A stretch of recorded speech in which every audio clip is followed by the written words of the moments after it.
Hi everybody, Mapletree Logistics Trust have announced their second quarter FY2223 result in end October.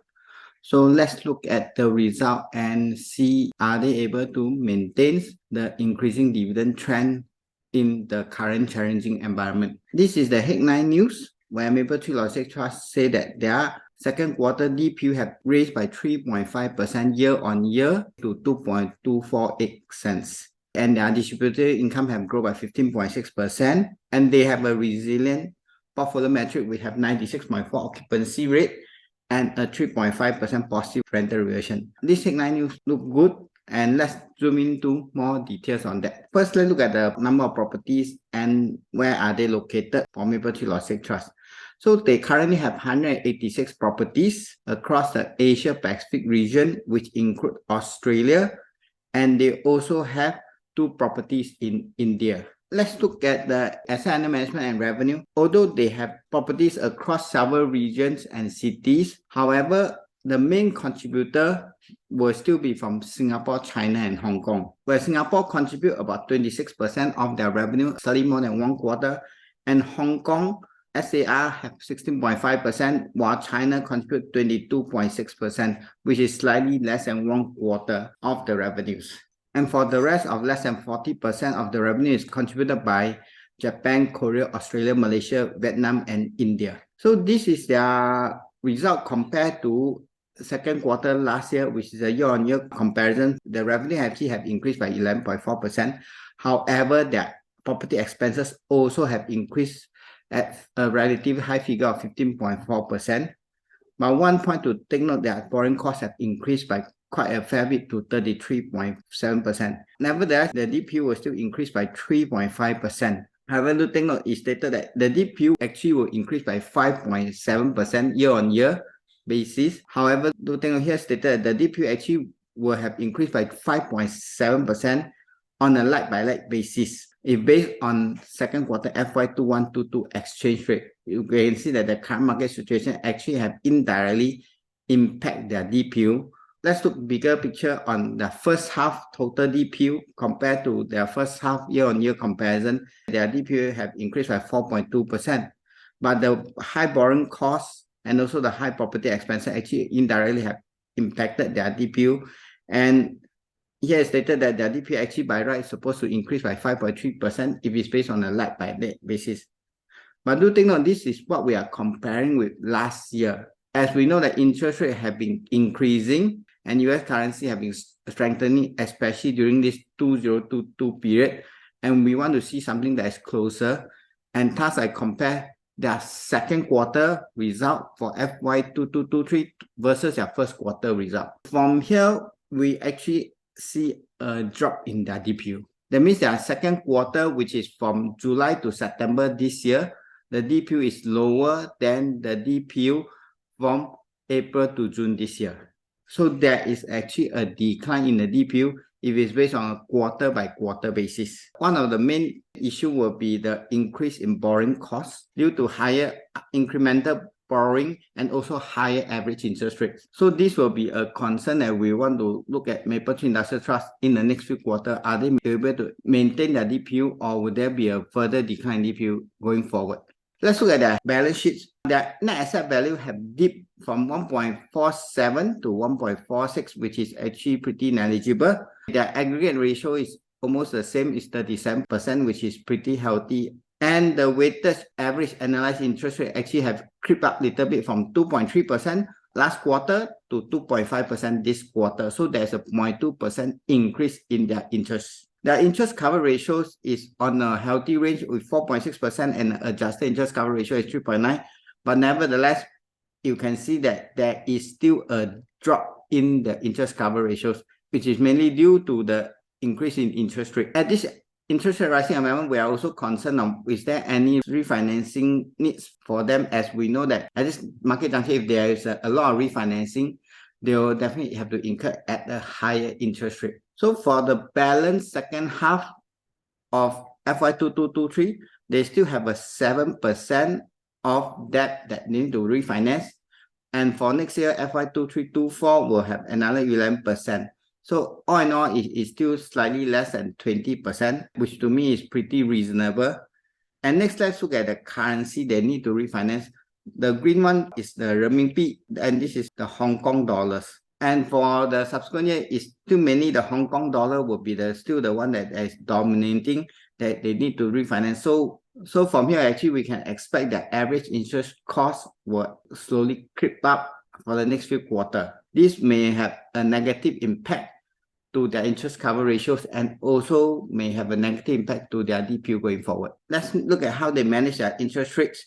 82% of them are hedged or fixed. Unhedged left only about 18%, where Japan is 6%, Singapore 8%, and other currencies about 4%. And we know that all these interests are rising, especially Japan, with Bank of Japan have also announced that they are increasing the interest rate. And for Forex risk, about 3/4 of their revenue is generated from overseas, and we are receiving dividend in Sing dollar. So definitely we are exposed to Forex risk. And thus, we need to see how the risk manager have managed to hedge those Forex risks. For them, it's 72% in the next 12 months actually hedged or derived in Sing dollar. So the currency fluctuation to our DPU on the Forex side was pretty well controlled, but there's still about 1/4 that's unhedged. We can't be held as unlikely the risk manager are able to 100% hedge all Forex currency. One thing I like about Mapletree Logistics Trust is they are taking a proactive effort in reducing their concentration risk of their tenants. So the top tenant contribute about 22.7% gross revenue. And from here, we have seen that their top tenant, CWT, over the years, the weightage of CWT have been dropping. In the past, it can be double digit, and now you have progressively dropped from 6.3% in last quarter, and now you have further dropped to 4.4%. This is done by the effort of the risk manager by converting a single-use asset to a multi-tenanted buildings. The risk manager have managed to convert those tenants under CWT to rent directly with the REITs. Thus, the building become a multi-tenanted buildings, and this actually will further reduce the risk of the REITs, as where there's a concentration risk on one big tenant. Actually, you'll create more instability for the REITs. From this table, we have seen that about 3/4 of the revenue is generated from multi-tenanted buildings. Only about 1/4 is from single user asset. And we have seen that the multi-tenanted building over the years, where the weightage have been increasing. This will provide more diversification for the risk and reduce the concentration risk. Let's look at the price sales performance of the Mapletree Logistics Trust. This is a price return chart.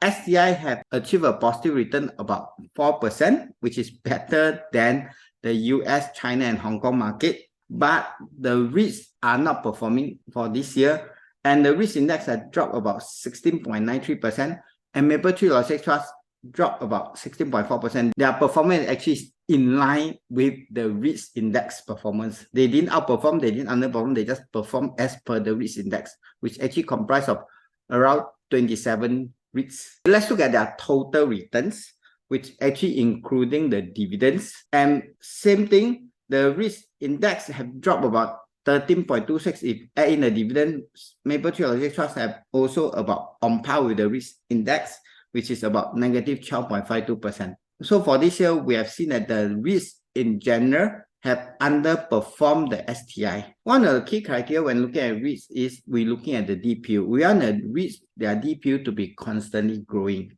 When the DPU is constantly growing, it will indirectly means the share price will be constantly growing. And this also shows certain competency level and capability of the REITs managers. Mapletree Logistics Trust IPO way before the global financial crisis. They are IPO at 2005. From here, we can see that their dividend actually started, full year dividend is at 5 cents. They have been through the global financial crisis where you can see that actually a dip in their dividend due to the global financial crisis. However, they managed to able to recover and go higher, okay, few years later after the crisis.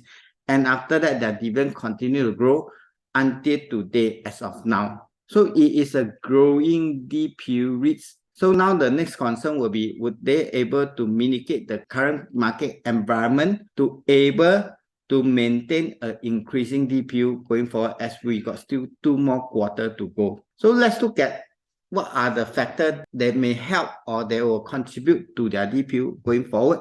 First, occupancy. They have a very healthy occupancy rate of 96.4%, which is, to me, it is pretty healthy. It is one of the highest among all the REITs that's listed in Singapore. But I would like to point attention to this area called China, where their occupancy rate actually is 92.4%, which is below their portfolio average. Although this occupancy rate is considered higher than the China average, but do take note that China contribute more than 20% of their revenue to these REITs. And if they were able to improve the occupancy rate for their China properties, it will definitely help a fair bit to their DPUs, to maintain their DPU or to grow their DPUs. And with the restriction of the rules for COVID-19 in China, we hope that this occupancy rate will improve further for China and hope that it will help the REITs to encounter current environment. Mapletree have also announced that they have divested their 3 China South Lane at a price of 22 million, and this will be completed in the 4th quarter of FY2223. For this divestment, they will have some capital gains, and the capital gain will be divested to unit holder in the form of dividends. But however, this dividend will only come in most likely in next financial year, so it will not come in so fast in the next 2 quarters. And also that the contribution of this one will not be really that great to the overall DPU, as it's just a very, very small percentage to their total distributor income. They also have acquired 2 land parcels in Malaysia, which is beside their another 2 buildings at the same area, and they're going to redevelop this area. This will further increase our plot ratio by 5 times, and this will actually result in increase in distributor income. However, we only see the fruits after 1st quarter 2027, which is more than 5 years later. And they also have redeveloped 51 Manoy Road, and this have increased their floor area by 2.3 times. And this is definitely will be a boost to their dividends. This redevelopment project will take time to see result. And for this project, it will only come in 1 quarter 2025. So we can see that the risk manager are doing something to constantly improve their portfolio to increase the distribution income. But however, all this take time. We will not see this impact immediately. And also that due to current high interest rate environment, we were unlikely to see any bulk purchase by these REITs, not like the past few years where they have do a massive year equity purchase, which were able to further help to boost the REITs dividend. But this is something that we were not able to see in the near term, as the cost of borrowing is high at this juncture, which is very hard for them to find a yield accretive acquisitions. So the outlook of the REITs in the near term may not be that positive, as what actually mentioned by them, because of higher interest rate and also the depreciation of regional currency against Sing dollars. As we know that US dollar has strengthened against most of the global currencies, and Sing dollars was able to hold its ground, but when compared to regional currency, they would have depreciated against Sing dollars. And this REIT derives 3/4 of their revenues from the region, and thus this will have a negative impact to the distribution income of the REITs, and covered by high interest rate increase their borrowing costs. From here, we can see that there will be some challenge for the REITs in the near term.